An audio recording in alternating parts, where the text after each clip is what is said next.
Hi పిల్లలు, welcome to చిన్నమ్మ చిట్టి కథలు. ఈరోజు మనం దేశానికి రక్షణ కల్పించే ఒక సైనికుడి కథ తెలుసుకుందాం. అనగనగా ఒక చిన్న గ్రామంలో కళ్యాణ్ అనే అబ్బాయి ఉండేవాడు. చిన్నప్పటి నుంచి దేశాన్ని కాపాడే సైనికుడు అవ్వాలని అతనికి పెద్ద కల ఉండేది. చదువు పూర్తయ్యాక చాలా కష్టపడి శిక్షణ తీసుకుని కళ్యాణ్ భారత ఆర్మీలో చేరాడు. దానికి అతని కుటుంబం చాలా గర్వపడింది.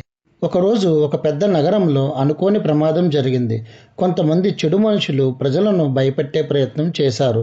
నగరమంతా భయంతో నిండిపోయింది. పిల్లలు, పెద్దలు అందరూ సురక్షితంగా ఉండాలని కోరుకున్నారు. ఆ సమయంలో కళ్యాణ్ తన సహచరులతో కలిసి అక్కడికి చేరాడు.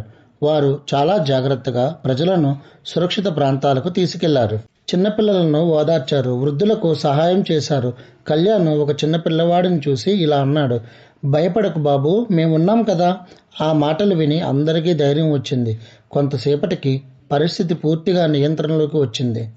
ప్రజలందరూ సురక్షితంగా ఉన్నారు. అందరూ సైనికులకు కృతజ్ఞతలు తెలిపారు. పిల్లలు చేతులు ఊపుతూ జై హింద్ అని అరిచారు.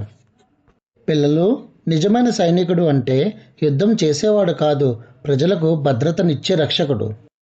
పిల్లలు, ఈ కథ మీకు నచ్చినట్లయితే please do like, share and subscribe to చిన్నమ్మ చిట్టి కథలు ఛానల్.